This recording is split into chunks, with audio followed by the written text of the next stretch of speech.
Hi, Yury Shraybman here with Innovative Mortgage Brokers. Today, I wanted to briefly talk about self-employment income.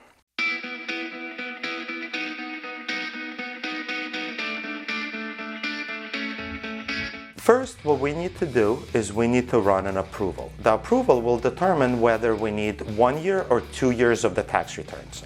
The way that the approval determines that is they're looking at the number of years of self-employed, they're looking at the overall strength of the borrower, and things like that. So once the approval determines whether it's 1 or 2 years of tax returns, what the underwriter will do is they will look at the net profit off of the tax return. So they're not looking at the total sales. The total sales are unfortunately irrelevant to them. But what matters is the net profit, the amount that you're paying taxes on. So whatever that net profit is for last calendar year will be divided by 12. That's if they're looking at 1 year of tax returns.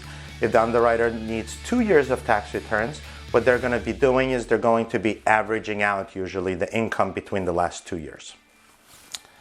So now that we know what the income is, we take a look at the expenses. So on the expense side, you have all the expenses that are currently appearing on your credit report, such as auto loans, student loans, personal loans, things like that. Plus, we also have to add in the new housing expense. So the new housing expense is going to include a couple things. First, it's going to have the mortgage. Then it's going to include the taxes and insurance.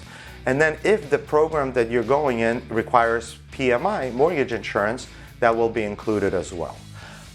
So you have the total expenses on one side divided by the total income, and that is your debt to income calculation.